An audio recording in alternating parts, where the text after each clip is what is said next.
guys, jadi sekarang kita akan menuju ke rumah narasumber kita, yaitu rumah Bapak Heru yang bertempatan di Bangunjaya TR3A. Jadi teman-teman, kita sudah sampai di rumah narasumber kita, dan ini adalah ruang tempat praktik beliau. Dan langsung saja mari kita wawancarai. Selamat siang. Ya, siang. Kami siswa SMP Negeri 7 mohon izin untuk menjadikan Bapak menjadi pembawa cerita inspiratif. Oke, siap-siap. Sebelumnya perkenalkan, nama saya Rahman Vita dan teman saya Abella Febrianti, Jovita Anggraini, Saya Noval Gusti Aprilino. dan juru kamera Dwi. Oh iya, Sebelumnya siapa nama Bapak ya Pak? Heru Warsito. Berapa usia Bapak sekarang? Usianya 17 tahun, lebih 17 tahun. Jadi 34. Sudah berapa lama Bapak bekerja? 13 tahun. Jadi nama panjang beliau adalah Bapak Heru Warsito. Beliau sekarang sudah berumur 34 tahun dan beliau sudah menjadi seorang perawat selama 13 tahun. Selain sebagai perawat, apakah ada pekerjaan lain? Ada, kalau formalnya perawat ya, cuma lain-lain kita juga belajar bertani ini, cuma tetap statusnya siaga di 24 jam. Kalau ada telepon kami siap melayani. Pendidikan terakhir Bapak? Pendidikan terakhirnya S1, cuma saat ini masih menempuh pendidikan profesi. Mungkin di tahun ini juga sudah selesai. Penyakit yang sering Bapak alami?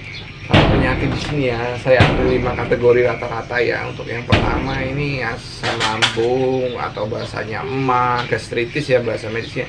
Kemudian darah tinggi, ini juga jadi prioritas penyakit di sini. Kemudian kencing manis juga banyak. Terus ISPA juga nih nggak kalah banyak tuh, ISPA batuk pilek ya. Kemudian linu-linu nih, asam urat, rematik itu juga banyak di sini. Adakah pengalaman yang paling terkesan saat Bapak menjadi perawat? Banyak kalau pengalaman, bukan cuma terkesan semua. Kami yang paling berkesan saya statusnya di perawat ya, cuma saya pernah menolong persalinan karena saat itu memang bidannya lagi berhalangan hadir, jadi mau nggak mau saya membantu persalinan. Itu yang saya pikir paling terkesan deh gitu. Terus ya menolong bayi yang tenggelam itu yang terkesan. Jadi ada kesan tersendirinya kalau menolong, kemudian yang ditolong itu alhamdulillah sehat. Jadi selain menjadi seorang perawat, beliau juga belajar bertani dan pendidikan beliau terakhir adalah S1 keperawatan.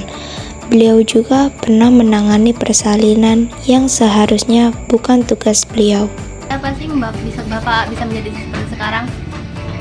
Kalau ceritanya dulu gak pernah punya mimpi ya kalau jadi perawat. Dulu itu iseng-iseng nih kuliahnya, dulu iseng-iseng pertama daftar. Alhamdulillah keterima. Setelah keterima itu ya mau nggak mau apa yang saat itu ya harus ditekuni. Dengan prinsipnya ya harus bisa. Karena apapun bentuknya nanti profesi perawat itu juga harus turun di lapangan, harus terjun di lapangan. Jadi memang yang awalnya dulu nggak pernah bermimpi, jadi kita harus giat belajar, terus banyak cari ilmu biar nanti intinya bisa berguna di masyarakat.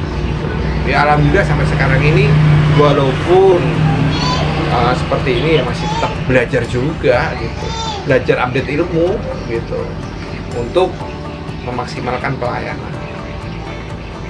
Apakah Bapak pernah mengalami kesulitan saat menangani pasien? Banyak, kalau kesulitan banyak. Karena di sini juga ya fasilitasnya kita tingkat primer ya, puskes itu untuk standar alat juga kan belum seperti rumah sakit ya. Jadi kita memang di sini harus bagaimana kita dituntut untuk cepat dalam mendukung mendiagnosa pasien, menangani pasien, cepat tanggap, kemudian memang harus jeli, kemudian harus punya inovasi bagaimana pasien ini segera diatasi atau kita rujukan atau kita konsultasikan ke yang lebih senior.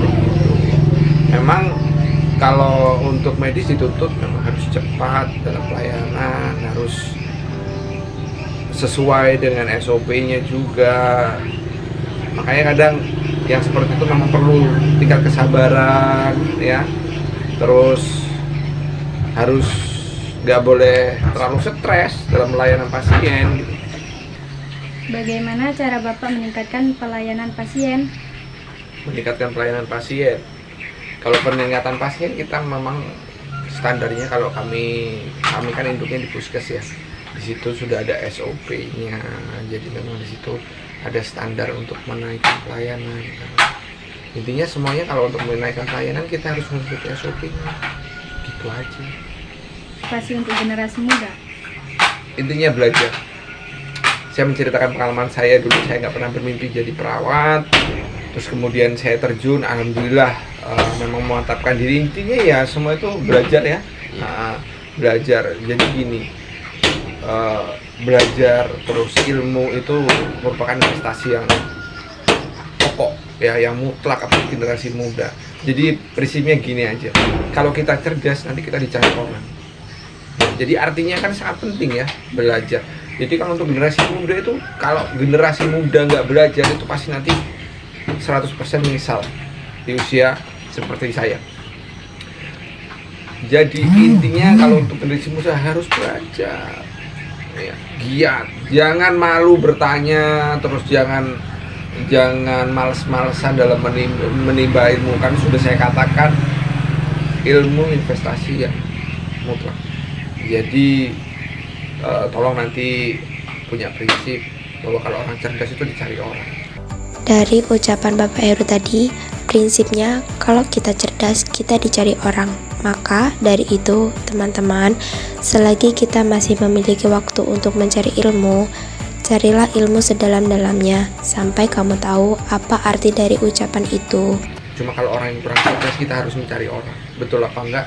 Nanti silahkan dinilai saat Anda dewasa. Bener nggak kata-kata saya gitu? Intinya belajar, apapun bentuknya itu belajar.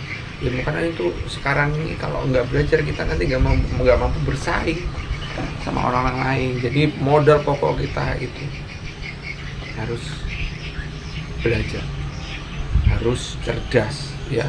Pokoknya ditanamkan dari diri masing-masing, saya harus pintar, saya harus cerdas. Karena itu modal utama untuk kita bersaing di dunia nantinya. Gitu, ya. Ingat, kalau kita cerdas kita dicari orang.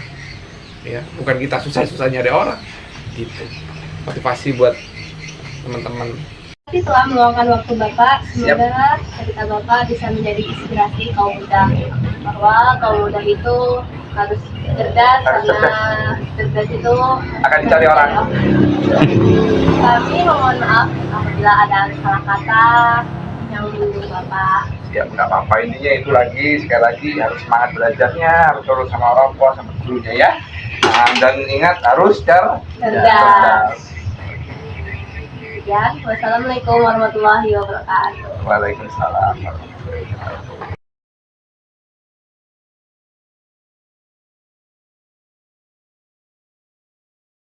Lay it down,